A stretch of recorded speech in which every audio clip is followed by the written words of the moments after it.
Hello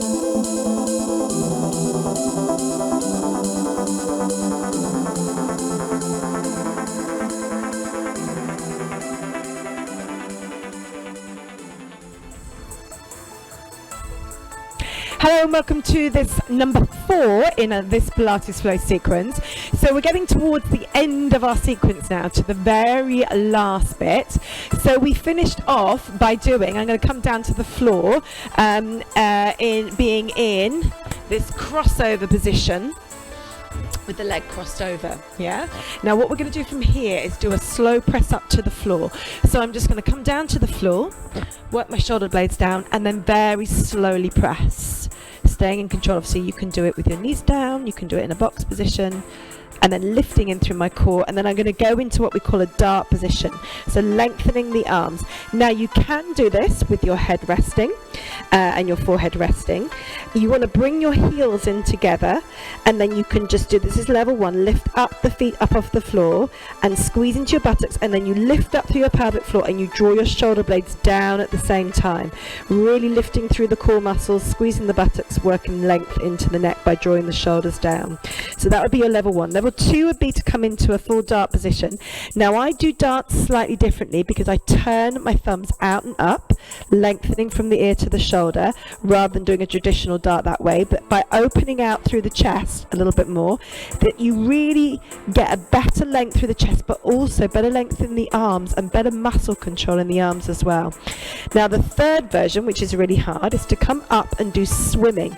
So you bring your elbows into your rib cage, you lift up, breathe in, and then exhale and pull down and squeeze into the back muscles. I'll do it again. Inhale, lift up, and then exhale and pull into the back muscles. You can either do some swim kick legs. But remember, this is your level 1, just resting the head and lifting the legs up off the floor, and that's all you need, all you have to do. For the next bit, I'm going to move down my mats a little bit. I'm going to do a quad stretch. So taking a hold of my right or left foot, I'm holding on to the left, doesn't matter which one you do. And then we're going to do this quad stretch where we really work on trying to open out the hips. And you're pushing your hip into the floor, lengthening through the front of your thigh, and then find a point of tightness. I'm moving my foot around, finding a point of tightness, and then lifting up through my pelvic floor and pushing my kneecap away from me at that point. And then I'll move the foot again and push away again at another point. So you keep moving around, finding your points of tightness, opening out the hip, lifting in through your core, and then change legs. So rather than just holding a quad stretch really still, you really work around the leg by turning in the hip joint, and you're moving your foot in order to help turn that hip joint, finding your points of tightness, and then pushing by pushing your kneecap away, but lifting your core and pushing your hip into the floor. So the hip on the side that you're actually stretching, yeah? And then from here, we're going to go back into a down dog. So we transist with a down dog. So I'm going to lift up, draw back, send my weight back, and then I'm going to step forward with my right leg into a low lunge, lengthening through the left thigh, so the front of the left thigh, and then I'm going to push down into the hip on that side. I'm going to lift my left arm up, working the shoulder blades down, and get a lovely length through that side of the body.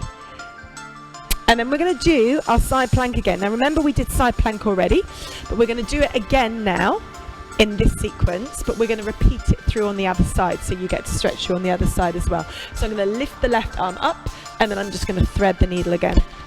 So lifting it up and doing that 2 more times and 1 more time. And then from here, now obviously you can do this on your feet, you can do this on your elbows, so whatever works for you. Then from here, we're going to go into our next bit. So I am going to lift up nice and tall and go into what I call a V hold. Now the traditional name for this is a teaser in Pilates. I call it a V hold because it looks like a V. Yeah, you're trying to get your body up tall. Now watch what happens when I take my feet up. I will lean back ever so slightly, but what I want to do is try and maintain that V shape with my body. Now I'm going to take the feet off the floor, and in order to maintain that V, I've got to really lift up through my core muscles, work the shoulders down, breathe, and just really lift into my center as I do this. So I'm breathing, inhaling, exhaling, lifting up into my core as I do this. If you find these leg muscles start to kick in, then use your hands underneath your thighs to help support you, and just try and relax the legs. And this is why we kind of tap the feet, and you'll see it if you do any stream classes with us or the full classes.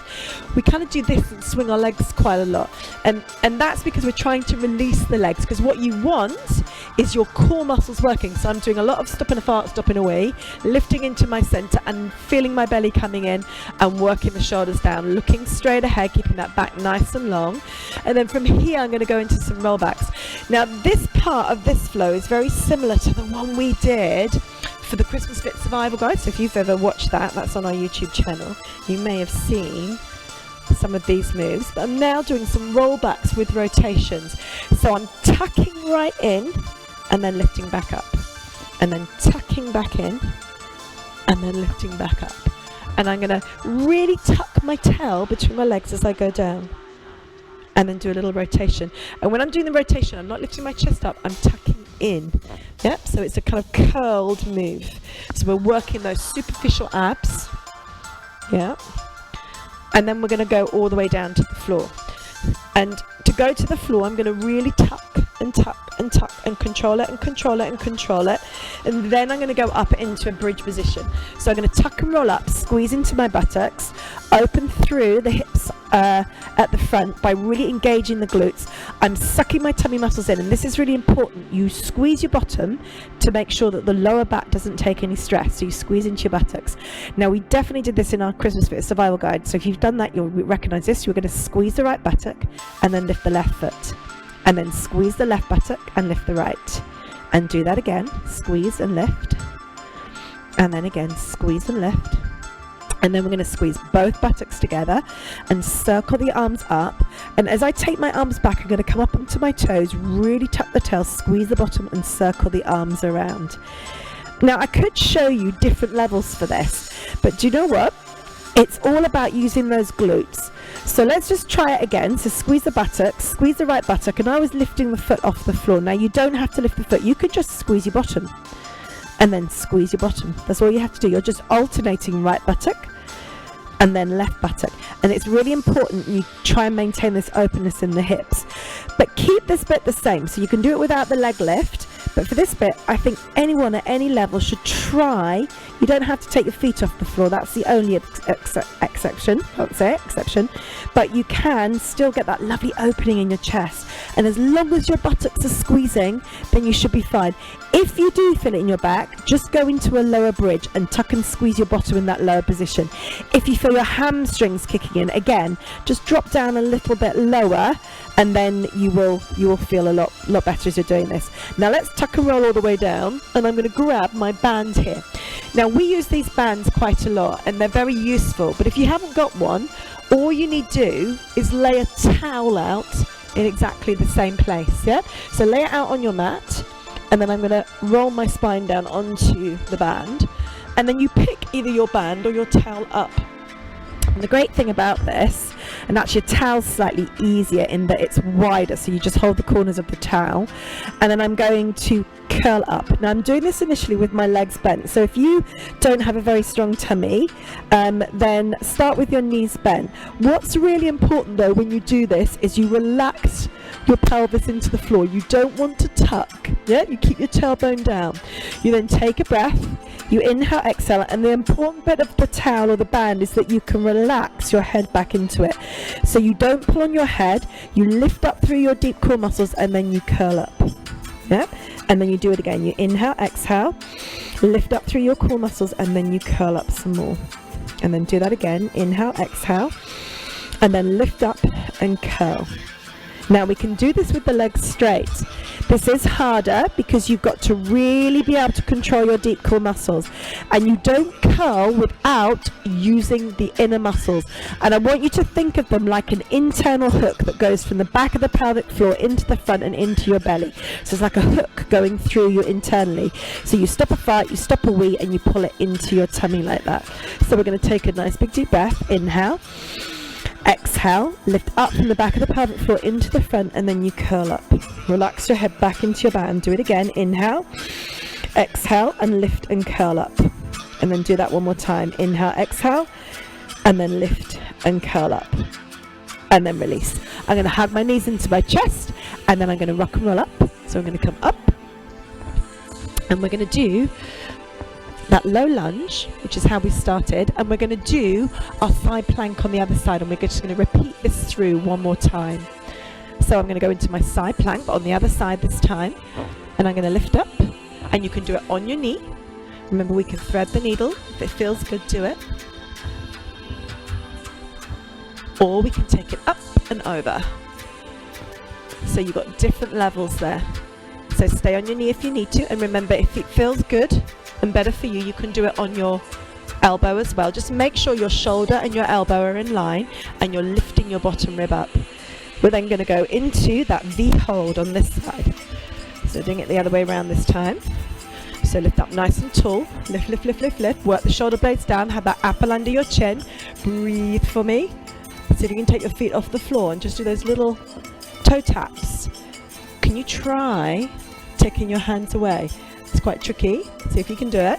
But if these leg muscles kick in, then bring them back. Then you can gradually work your way into doing full type teaser, V-hold type movements. But really think about whether you're just feeling it in your legs. And if you are, use your hands. Yeah, you're better off just holding there and really trying to engage your deep core. That's that stop a fart, stop a wee feeling. Keeping the shoulders back down, trying to lengthen through your spine rather than doing lots of, more advanced stuff. Because it's about getting the movement right. I'm going to do those tucks and rolls now. And about feeling it, working the right muscles. And if all you feel it in is in your front thighs, that's not really where you're trying to feel it. You're trying to feel it in your core. So relax the legs. But now we're really winding the waist up and really tucking and tucking and tucking. I'm going to do that a few more times. So tucking and tucking and tucking. And then I'm going to tuck all the way and roll down to the floor. So tuck and roll, lift your bottom off the floor. And then we're going to go up into that bridge. So we're going to tuck and roll up, squeeze into the buttocks. I'm going to squeeze the right buttock a little bit more than the left, and then the left a little bit more than the right. Now I'm going to try it with the leg lift. It's really important that if you're going to lift a leg, you've got to be able to maintain your hip height. So you squeeze a buttock, lift up, and do that again. And again. Or you just keep the foot on the floor. Make sure you feel it in your bottom. If you're feeling it in your back, if you're feeling it in your hamstrings, lower down, do it from a lower position and just squeeze your bottom. Okay, now let's do that big circle. I'm going to do it quite low. Or I can go up higher if you can get there. Lift up, squeeze the buttocks, make sure it's in your bottom. And I can even take the feet up off the floor as I come down. Let's do that one more time. And then we're going to tuck and roll down. So we're going to put the band in the right place behind us, and as I say, you can use a towel. Hold that position there. I'm going to tuck and roll. I'm going to use my abs to come down, and then I'm going to try it with that straight leg position. Now remember, you can do it with your legs bent for a slightly easier version. So you grab onto your band or your towel, take a breath, inhale, exhale, lift up through your core muscles and curl up. And then you breathe, inhale, exhale, lift up from the back of the pelvic floor into the belly, and you try and curl up some more, but you relax your head back into your band or your towel, and you're really focusing on trying to shorten from your rib cage to your belly button. Do it again, breathe, inhale, exhale, one more breath, and then release and come down. And that's the end of the sequence.